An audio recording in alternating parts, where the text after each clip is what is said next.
This is every single Doctor Who Christmas special ranked worst to best. Drop a like if you're excited to see our list. At number 14 we have The Next Doctor. Now this is just a straight up bad episode. The Cyber King bit was quite goofy, you know, the bit with the woman and they made her like walk around Victorian London in a gigantic Cyberman outfit. It sort of took away from the good potential of David Morrissey's great acting and the whole, you know, is he a Time Lord, is he not a Time Lord story arc. Like that was really good. And then there was just a massive Cyber King over Victorian London. That sort of ruined it a bit for me. Number 13 is The Time of the Doctor, for the simple reason that it's not very Christmassy. Yeah, there's the bit at the start where, you know, he's with Clara in the flat and she's cooking Christmas dinner. You know, it's quite funny, quite goofy, and he's going to church. But besides that, it's not very Christmassy. Yes, the town's called Christmas. Before you comment, I get it. I do. But if it wasn't for Matt Smith's farewell, it would be quite a forgettable episode. However, positive notes, Matt Smith's farewell was brilliant and his regeneration scene was absolutely amazing and still makes your heart ache to this day. Number 12 is The End of Time. I disagree with this placement, by the way. I disagree with it, but I have to go by the facts and not opinion.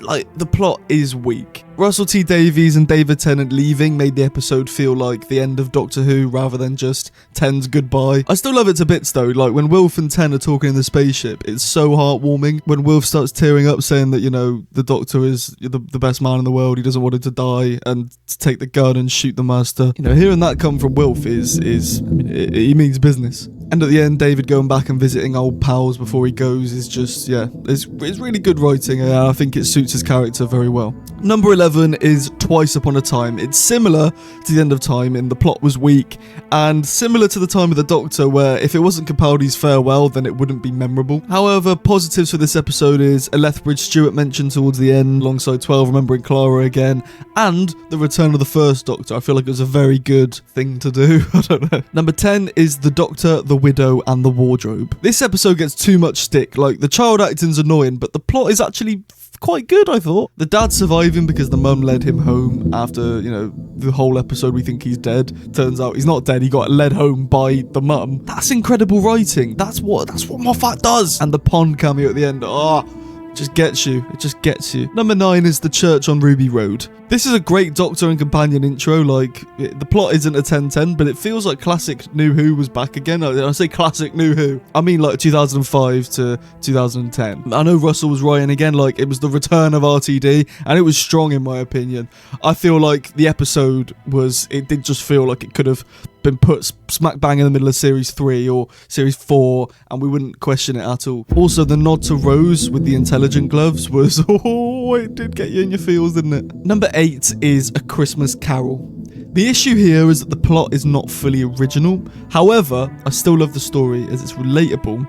And, you know, it's first love, and no one truly gets over your first love. And the twist at the end when the Doctor makes Kazran change, I'm not going to spoil it in case someone hasn't seen it. If you haven't seen it, get watching it. It's a very good take on the whole Scrooge approach, and I do think it's a very, very good episode. It's higher than most people have ranked it on the list. Normally people have it like 1 or 2. For me, it's just not very, you know, it's not the one I rush to watch first. Now, I've written The Wedding of River Song, but I mean, at number 7, The Husbands of River Song. This episode is extremely carried by Alex Kingston's farewell, but it's done in a very good way. Greg Davies makes this episode light-hearted and funny, but River of the Doctor's serious moment at the end is what makes the episode so special. You know, we've known River Song for how many years? Probably, I don't know, not 8-9 years at this point, and now for her story to finally be closed in the way that we were promised when we first met her, I feel like it's great writing and it's great storytelling. The fact that we managed to keep it going for this long, very good. Number 6, we've got Voyage of the Damned. The Van Hoff's death is so hard to watch every single time. Banner Cafalata's death is so hard to watch every single time, with Astrid trying to comfort him, and that just shows how nice of a person Astrid is. You know, that makes it even tougher to swallow when she sacrifices herself at the end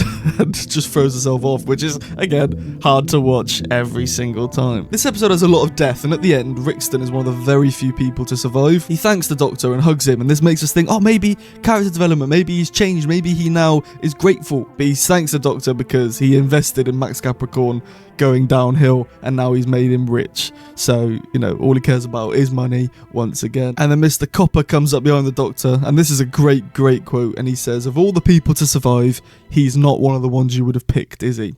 But if you could choose who lives and who dies, that would make you a monster. Ooh.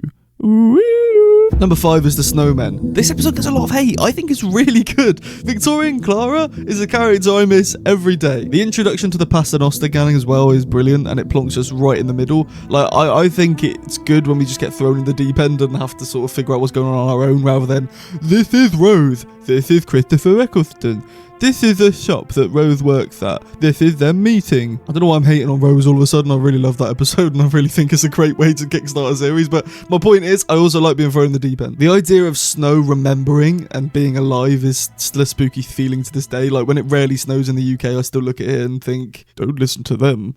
They're silly. Number 4 is the return of Dr. Mysterio. Now, the plot for this is like a movie. It shows Grant being a superhero twice, once as an actual superhero that saves people in burning buildings, and the other as a nanny. There's comedy, there's seriousness, and there's love. Truly great. If you haven't watched it in a while because you've watched it once and you thought, watch it again this Christmas because it will not disappoint. Number 3 is Last Christmas. This might be the most controversial one on the list. This will be such an unpopular opinion, but all I can say, please, watch it again. No phones, no distraction, no scrolling Instagram halfway through. Just watch the episode. It's like Inception. The constant not knowing if you're in a dream or not makes you question your entire existence. And the doctor finding out Danny Pink is still dead makes you want to sob.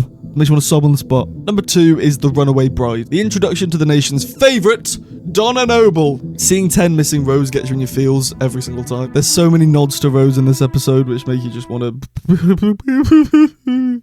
We have to keep going. And Lance's betrayal on Lance's betrayal on Donna is a hard watch every single time, but it gets a happy ending in the end, sort of ish. And number 1, you guessed it, the Christmas invasion. This is Christmas Doctor Who. Seeing Christmas Day unfold in the Tyler flat feels exactly like Christmas morning in the late 2000s. Harriet Jones's character development, from the fact, at the start she's quite a nice woman, and then at the end she sends off to kill the Sycorax as they're flying away, and then says she's sorry afterwards under her breath because she knows she's let the Doctor down. She knows she's done the wrong thing. Even though I'm not sure she has. I'm still split on this argument. And Rose, starting to learn, the Doctor changes his face and his body, and, he touches her hand, and it's like this hand just fell off of a spaceship flying over London about half an hour ago. The whole episode is just a guaranteed rewatch every Christmas. Do you agree with what I said, or do you think I'm chatting absolute whack? Let me know in the comments below your ranking, or just your favourite, your top 3, or you can do the whole 14 if you want. Regardless, have a great Christmas. Think of me whilst you're eating your dinner, because I don't like roast dinners. I don't know what relevance that's got. But for now, I've been Sam from Cybers Industries, and I'll see you again very, very soon. Bye-bye.